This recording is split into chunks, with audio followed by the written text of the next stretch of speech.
मीमांसा हिस्ट्री पर आप सभी का स्वागत है। साथ ही स्वागत है आपका वैरों का मठ पर। यह स्थान कुंभलगढ़ दुर्ग से कुछ ही दूरी पर स्थित है।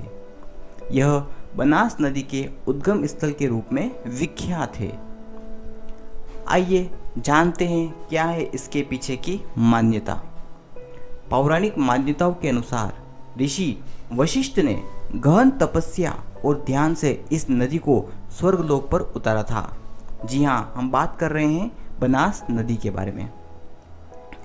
नदी के भविष्य के संदर्भ में चिंता प्रकट करते हुए जब ऋषि ने भगवान शिव से पूछा कि नदी हिमनद के जल के बिना कैसे जीवित रहेगी, तब शिव ने इस नदी को आशीर्वाद देकर कहा कि वन तुम्हारी रक्षा करेंगे और इसके बदले में तुम वनों का पोषण करोगी।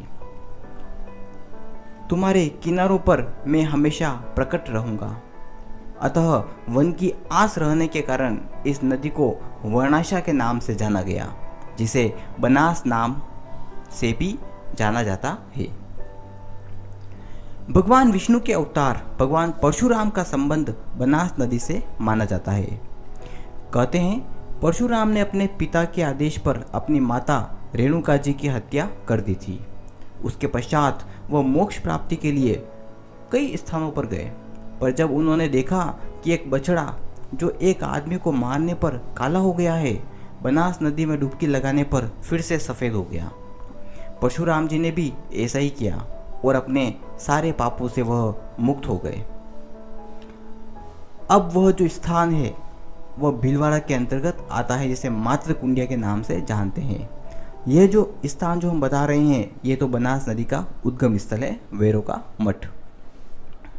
वैरों का मठ ये वही स्थान है जहाँ पर भगवान परशुराम ने महाभारत के संदर्भ में कर्ण और भीम को शस्त्र प्रशिक्षण प्रदान किया था। बनास नदी का यह जो उद्गम स्थल आप देख रहे हैं वैरों का मठ, यहाँ से लगभग 10 किलोमीटर की दूरी पर ही जरगाजी स्थित है। जरगाजी मेघवाल समुदाय का जो प्रमुख देवता हैं बाबा रामदेव के भक्त वो माने जाते हैं। भीलवाड़ा जिले के मांडलगढ़ के पास बेड़च और मेनाल नदियाँ बनास में आकर मिलती है, जहाँ पर यह नदी त्रिवेणी संगम बनाती है। तो ये आपने देखा वैरों का मठ। अगर आप यहाँ तक पहुँचना चाहते हैं तो आप कुंभलगढ़ दुर्ग जो कि राजसमंद जिले में स्थित है, वहाँ से कुछ ही दूरी पर आप यहाँ पर आ सकते हैं। अब हम आपको यहाँ पर स्थित एक चमत्कारी कुंड से भी परिचित करवाते हैं। कहा जाता है कि इस चमत्कारी कुंड का जल कभी समाप्त नहीं होता और हमेशा एक ताज़ा जल की अनुभूति देता है।